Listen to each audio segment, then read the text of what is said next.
In part 1, Joon-ho Seo ignored every warning from his daughter Zara. A suspicious gas leak and a near-fatal fall at home were followed by a serious car accident in Singapore.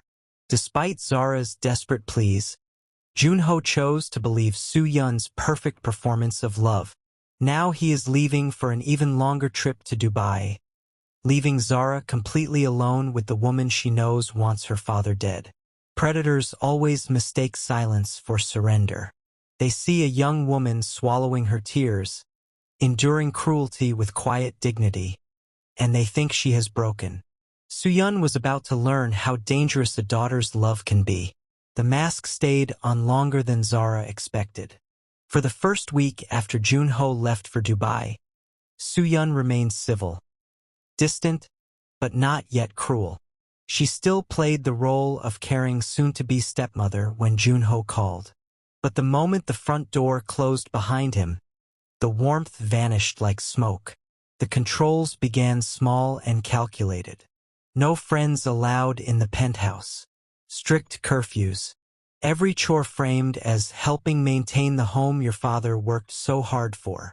Food portions that left Zara hungry, while Soo-Yeon dined well and entertained mysterious guests late at night.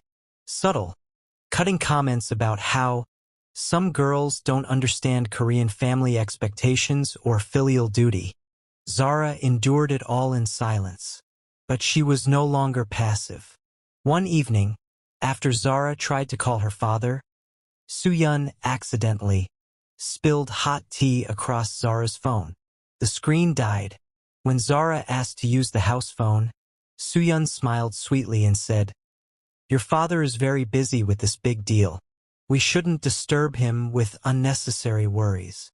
Zara started keeping a hidden notebook under her mattress. Dates, times, strange comments. She learned Soo-Yeon's routines. She quietly photographed documents left on the study desk whenever Soo-Yeon was distracted. Once, when Soo-Yeon left her tablet unlocked for a few minutes, Zara managed to screenshot several damning messages before the screen locked again. The man's name was Daniel, Soo-Yeon's long-term partner. He visited twice at night. Zara overheard enough through the thin walls to understand the plan. Make Joon-ho comfortable and trusting when he returned, then one natural medical emergency.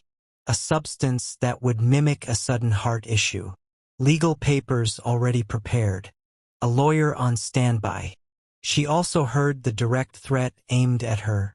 "If that girl causes any real problems before I'm ready, I'll make sure Joon-ho never believes another word she says. And if she really pushes me, things can get much worse for both of them." Zara kept silent on every call with her father. She smiled through the camera. She said everything was fine. And every single night she lay awake, building her case like a daughter who refused to become an orphan twice. 6 weeks into Joon-ho's absence, the cruelty became more direct. Soo-Yeon began locking the pantry and controlling all the food. Zara lost noticeable weight. Her eyes grew hollow. One night, after Zara quietly asked for more rice, Soo-Yeon slapped a bowl in front of her so hard it cracked. "You think you're so special because you're his real daughter?" Soo-Yeon hissed. "By the time he returns, you'll be nothing but a grateful little shadow in this house." That was the night Zara stopped hoping her father would believe her through words alone. She became methodical. She started recording short voice memos on an old MP3 player she hid in her room. She noted every visitor, every suspicious conversation, every threat. She was no longer just surviving. She was preparing for war. Joon-ho returned on a Thursday evening, triumphant from the massive Dubai deal. The moment he walked through the door with open arms, he felt the difference in his daughter.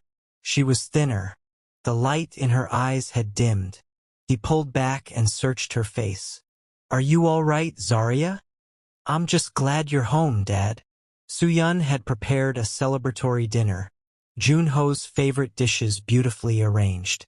The rich beef stew he loved, fragrant with spices that could hide almost anything. The table looked perfect. Romantic music played softly. Zara ate nothing. When Joon-ho lifted his spoon toward the stew, Zara's voice cut through the room like a blade. Dad, no! please Don't eat the eat food! that. What? The Why not? entire It's table went dangerous! still. Don't eat it! Joon-ho slowly lowered the spoon. Zara? Soo-Yeon let out a soft, wounded laugh. Sweetheart, you've been under so much stress lately. Zara kept her eyes locked on her father. Her voice stayed steady even though her hands trembled beneath the table. Dad, she and Daniel have been planning this for months. They want to poison you tonight. Make it look like a sudden heart attack. The lawyer is ready. The papers are ready. Everything transfers to her the moment you're gone. Soo-Yeon's smile faltered for a fraction of a second. Joon-ho caught it. Soo-Yeon, he said quietly, his business-honed instincts finally waking up. Let me see your phone. The calculation in Soo-Yeon's eyes was visible now. She stood slowly. This is ridiculous. Your daughter clearly needs professional help. She moved toward the hallway, phone in hand.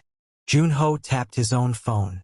The smart home system engaged every magnetic lock in the penthouse with a soft, final click. Soo-Yeon reached the front door. It didn't budge. When she turned around, the mask was completely gone. What remained was cold, furious, and cornered. Joon-ho took her phone. The messages were there, explicit, undeniable.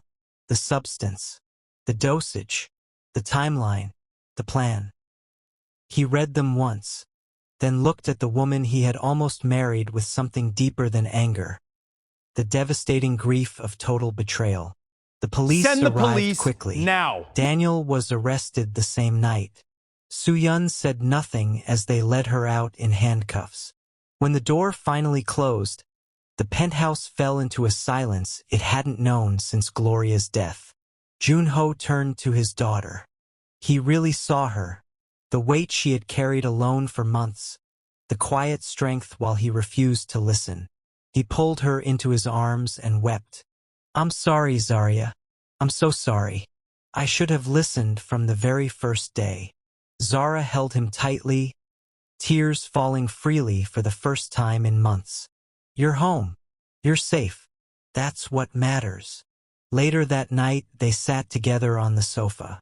Joon-ho looked across the room at Gloria's old perfume bottle. Your mother would have seen through her immediately, he said with a sad smile. Zara leaned her head on his shoulder. I got her eyes and her stubbornness. Joon-ho squeezed her hand. Thank God you did. In the quiet penthouse that finally felt like home again, a Korean father and his black daughter began the long, gentle work of healing. Together. That's where we leave them.